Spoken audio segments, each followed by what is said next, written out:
எல்லாருக்கும் வணக்கங்க. இன்றைக்கி வந்து வேர்ல்டு மென்டல் ஹெல்த் டே. அதை பற்றி எனக்கு தெரிஞ்ச ஒரு சில விஷயங்கள் சொல்கிறேன். டாக்டர் வந்து பேசினப்போ சில விஷயங்கள்லாம் வந்து டிஸ்கஸ் பண்ணாங்க. அதை பற்றி சொல்கிறேன். நாங்கள் வீடியோக்குள்ளே போகலாம். இப்போ இருக்கிற காலகட்டத்தில் வந்து சின்னவங்கள்லேருந்து பெரியவங்க வரைக்கும் எல்லாருக்குமே வந்து இப்போ மன அழுத்தம் அப்படிங்கிறது வந்து ரொம்ப நார்மலாகி போச்சு. இப்போ ஸ்ட்ரெஸ்ஸு அப்படிங்கிறது, அப்புறம் வந்து பிபி அப்படிங்கிறது வந்து அது வந்து ஒபீஸ்னால் வர்றது, அதுவும் ஸ்ட்ரெஸ்ஸு பலவித காரணங்கள் இருக்குது. இந்த வந்து மென்டல் ஹெல்த் அப்படிங்கிறது வந்து நம்ம எப்படி வச்சுக்கலாம் அப்படின்னா வந்து இந்த அழுத்தம் பலவிதமான பிரச்சனைகள் நம்மளுக்கு ஒன்றா வந்து சேரும்போது அதை எப்படி நம்ம ஹேண்டில் பண்ணுறது அப்படின்னு வந்து தெரியாதனால வந்து நம்மளுக்கு வந்து அது ரொம்ப ஸ்ட்ரெஸ்ஸாக மாறுது. அப்புறம் வந்து அது நம்ம மெடிக்கேஷன் நம்ம ப்ராப்பராக எடுத்துக்காமல் போயிட்டோம்னா அதுக்கு வந்து சீரியஸ் இஷ்யூஸில் கொண்டு போய் விட்டுருவோம். இது வந்து நம்ம சைக்காட்ரிக் இஷ்யூஸ், அந்த மென்டல் இந்த இஷ்யூஸ் இருக்குனாலே சைக்காட்ரிஸ்ட்டை போய் பார்க்கணும்.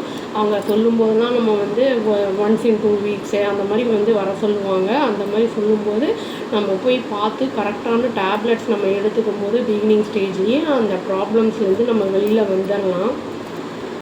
இப்போ வந்து கொரோனா அந்த கோவிட் டைமுக்கு அப்புறம் வந்து இனிமே ரொம்ப ஜாஸ்தியாக இருக்குது. இந்த அகாடமிக் ப்ரெஷர்லாம் ரொம்ப இருக்குது. சில பேர் வீட்டிலலாம் வந்து இந்த குழந்தைங்களுக்கு வந்து இந்த இது இன்ஜினியரிங் போ இல்லை டாக்டருக்கு படிங்க அந்த மாதிரிலாம் சொல்லுவாங்க. அந்த ப்ரெஷர் வந்து சில குழந்தைங்களுக்கு இருக்கும், வெளியில் சொல்ல முடியாது. அந்த மாதிரி வந்து படிக்கும்போது அவங்களால ஹேண்டில் பண்ண முடியாமல் நிறைய பேர் வந்து தற்கொலை பண்ணிக்கிறதுக்கான வாய்ப்புகள்லாம் இருக்குது. அது மாதிரி 2-3 பேர் நீட்டுக்கெல்லாம் போய் ஆகியிருந்திருக்கு. அந்த மாதிரி இருக்கிற பட்சத்தில் வந்து நம்ம குழந்தைங்களுக்கு சொல்லலாம். சப்போஸ் நம்ம அகாடமிக்கில் வந்து நீ இந்த மாதிரி இருக்கணும், அதர் கரிக்குலர் ஆக்டிவிட்டீஸ் மற்றதில் வந்து கரிக்குலர் ஆக்டிவிட்டீஸில் வந்து நீ போனோன்னா அதுலேயும் நம்மளுக்கு வந்து ஜாப் ஆப்பர்ச்சுனிட்டிஸ் இருக்குது அப்படிங்கிற மாதிரி வந்து குழந்தைங்களை வந்து நம்மளுக்கு ஐடியாஸ் எல்லாம் கொடுக்கும்போது அவங்களும் அந்த வழியில் வந்து போகிறதுக்கான வாய்ப்புகள் இருக்குது. இப்போது வேலைக்கு போகிறவங்களுக்குமே வந்து இப்போ நிறைய ப்ரெஷர்லாம் இருக்கும். இப்போ நம்ம யூஎஸ்லலாம் வந்து நிறைய டிபோர்டேஷன்லாம் நடந்துக்கிட்டு இருக்குது இல்லையா?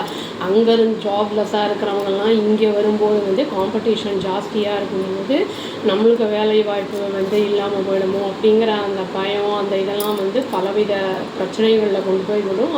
அதுக்கு வந்து நம்மளுக்கு வந்து டாக்டரை போய் பார்க்கணும். அந்த மாதிரி ப்ராப்ளம்ஸ் ஏதாவது இருக்குது அப்படிங்கும்போது அப்புறம் வந்து நம்மளுக்கு ஃபேமிலி சப்போர்ட் அப்படிங்கிறது வந்து ரொம்ப முக்கியம். டாக்டர் சொல்கிறதெல்லாம் வந்து நம்ம கரெக்டாக ஃபாலோ பண்ணிட்டு வரோம் அப்படிங்கும்போது கொஞ்சம் கொஞ்சமாக வந்து நம்ம வந்து அந்த ப்ராப்ளத்துலேருந்து வெளியில் வர்றது நம்மளே உணர்வோம். சில பேருக்கு வந்து என்னென்னா நிறைய தாட்ஸ் ஒரே நேரத்தில் வந்து அப்படியே மைண்டுக்குள்ளே வரும். அந்த மாதிரி இருக்கும்போது வந்து அவங்களுக்கு வந்து டிசிஷன் மேக்கிங்கே வந்து ரொம்ப கஷ்டமாக இருக்கும். என்ன பண்ணுறது ஏது பண்ணுறது அப்படிங்கிறதே தெரியாத அளவுக்கு இருக்கும். நான் அதுவே ஒரு வீடியோ போட்டிருக்கேன், டிசிஷன் மேக்கிங் எப்படி என்ன மாதிரி பண்ணலாங்கிறதெல்லாம். இது வந்து நம்ம வந்து மைண்டை வந்து யோகாலாம் பண்ணோன்னா இந்த மாதிரி வந்து மைண்டில் வர தாட்ஸ் எல்லாம் கம்மியாகும். அந்த மாதிரிலாம் இருக்கும்போது நம்மளுக்கு வந்து ஸ்ட்ரெஸ்ஸும் கம்மியாகும், மென்டல் ஹெல்த்தும் ரொம்ப நல்லா இருக்கும். நம்ம முடிஞ்ச அளவுக்கு அதெல்லாம் பண்ணி ஹெல்த்தை வந்து பார்த்து ஹெல்த்தியாக வச்சுக்கலாங்க. அவ்வளோதான். Thank you. Please do like, share and subscribe our channel and click the all option and tap the bell icon. Thank you.